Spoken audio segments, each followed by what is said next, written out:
xCloud could be making a comeback. We have an update on the Xbox Game Pass family plan, and Nintendo responds to the PlayStation 5 price increase.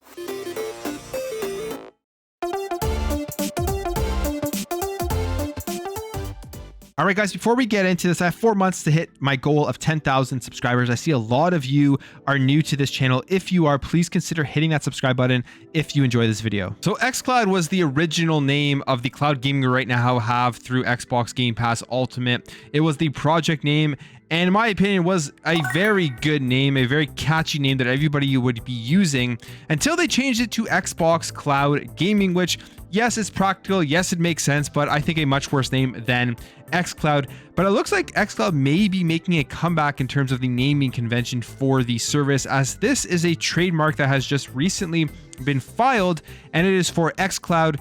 Trademark registration is intended to cover the category of video game software. And you can see here it is from Microsoft, the application from August 23rd. So this is something that I hope they do kind of a rebranding back to the naming convention of xCloud for the service. I think it's just a better overall name. Xbox Cloud Gaming is long. It isn't nearly as catchy, and people today are still using the name xCloud when they're talking about the service. I always kind of have to remind myself that it is Xbox Cloud Gaming just because xCloud was such a great name. So jumping over here to the Xbox Game Pass family plan, we know that that is in the works. It is coming. They previously have already been testing out the Xbox Game Pass family plan in Ireland and Colombia, and with this plan you can add up to 4 people to your subscription, and they will all have unique access to the Xbox Game Pass Ultimate library, content, and all the benefits that come along with that. One of the things we always forget that comes along with Xbox Game Pass Ultimate and Xbox Game Pass are those perks,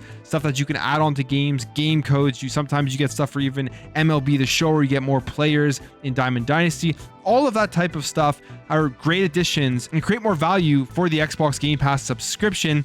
And now we're getting even more value with this Xbox Game Pass family plan that is, like I said, being tested in Ireland and Colombia. And it says here, joining the Game Pass Insider Preview will convert the time remaining on your membership to the time in the new plan based upon the monetary value of the old membership. And when it all got broken down, people came to the conclusion that it would be about $25 per month for the family plan, which would be only $10 more than that $15 per month for the Xbox Game Pass Ultimate subscription. Now, that isn't an official price. Xbox hasn't come out and said it will be $25. I'm assuming, just like all of the other Game Pass memberships, they're going to vary from country to country. For example, I think it's like $17 in Canada for Xbox Game Pass Ultimate, and it's $15 in the United States. But now we have a small update that adds to even more good news for this service, gives it even more value, and it is because they are calling it Game Pass Friends and Family, making you believe that you're going to be able to share this membership with multiple people across many different households, across many different internet connections, and you won't be locked just to people who are living in your house and using the Xboxes on your connection. And this is a picture here that was taken from the Xbox backend that is showing that this thing is getting really close to be releasing across many different parts of the world. And I think this is going to be just a huge game changer for Xbox Game Pass when you're able to add in 4 additional people to your membership, including yourself. So that's 5 people on Xbox Game Pass for, let's say, $25 to $35 a month, depending on what part of the world you're in. That's going to be a great value for what is already an incredible value of only $15 a month with Xbox Game Pass Ultimate, with everything that you get within that service. And I love what they're doing here. They are using the word friends in there because they know people are going to be wanting to share this membership with their friends. A lot of people are just going to be getting a group of friends together and signing up for Xbox Game Pass. Whereas when you look at things like Netflix, who are now charging like an out-of-home fee, if people access your account outside of your home, they have to pay like an additional, it was $3 or something along those lines. Xbox knows that people are going to be doing this, and they're getting ready to market and brand for that. They know people are going to be sharing this around, so might as well set it up so people can do it, because it will drastically increase your subscriptions for the service. That's one thing that I think this is going to have a huge effect on. Right now, 25 million plus subscribers are on Xbox Game Pass. Once they release the Game Pass Friends and Family, I think that's going to skyrocket, and those numbers are going to be able to shoot way up, where Xbox is going to just have more people that they can report are subscribed to the service, playing more of these games, telling developers out there that, hey, now we have 30, 35, 40 million subscribers to Xbox Game Pass, and more developers, more publishers are going to really want to get their games onto the service, knowing that they have such ease of access to way more people. So this is going to be a great thing when it does release. We have no word yet when it is going to be releasing around the world.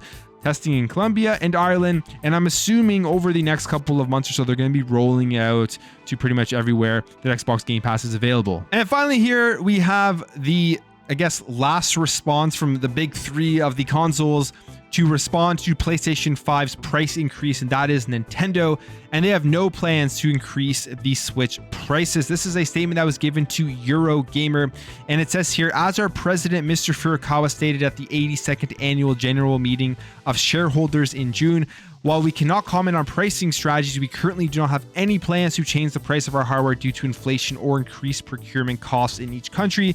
We will determine our future pricing strategies through careful and continued deliberations, while the final price to consumers is always determined by retailers. As Mr. Furukawa stated, Nintendo has no plans to increase the trade price of its hardware. And I mean, not surprising. I don't think anybody thought Nintendo was going to increase the price of the Nintendo Switch. The console has been out the longest out of all these since 2017, selling like crazy. Still was a top selling console pretty much every single month that they give out these numbers, doing extremely well around the world. And the Nintendo Switch is just going to continue to roll at that same price. Makes a ton of sense. I don't see why they would raise it. I don't see why Xbox would raise it.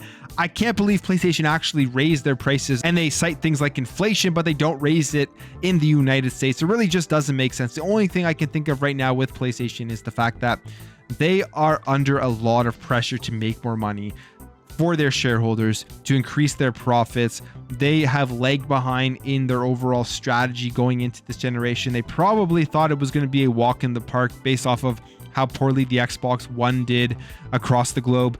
And they thought that they could just continue with their console exclusivity. People were going to have no problem continuing to just go with that strategy, not want to move over to something like Xbox Game Pass with that increased value, and just how well that has been working. And then obviously they couldn't predict all of the stuff that has happened throughout the world since 2020. That's obviously been a big hindrance on a lot of these companies.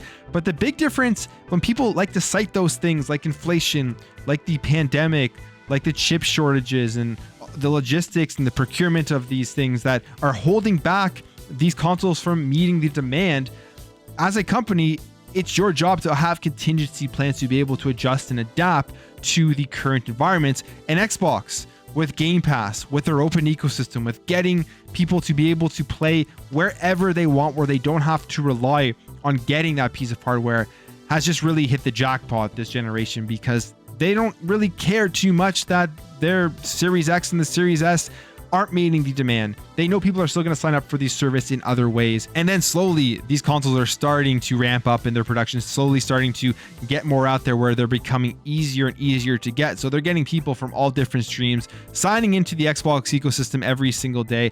And that's why they're ahead. And that's why I think they're going to be the leader in the video game industry in the next couple of years, with things like the Activision Blizzard deal going through, the infrastructure they have with xCloud and Azure. It's going to be very, very hard to match, because PlayStation specifically is going to try to adjust and try to catch up to them. But I think they just started a little bit too late, and they were resting too much on the success of the PlayStation 4, thinking it was just going to easily transfer over into this next generation. Something that we've seen not happen pretty much every single generation. It always seems like every generation it's been flipping in terms of the company that did well previous generation stumbles the next generation. Not that the PlayStation 5 is stumbling per se, because they still are selling a ton, but when you're starting to look at where the industry is going with cloud gaming, with subscription, I think Xbox has a huge advantage right now, and I think that's just going to continue to grow. But that's it for me, guys. Let me know your thoughts on all of this stuff. What do you think about xCloud potentially coming back as the name for Xbox Cloud Gaming? What are your thoughts on the family and friends plan for Xbox Game Pass and Nintendo Switch is not raising their prices? Are you surprised about that? If you enjoyed this video, make sure to hit that thumbs up button. If you're new here and you liked what you saw, consider hitting that subscribe button. Thank you all for watching. Thank you for your support, and I'll catch you in the next video.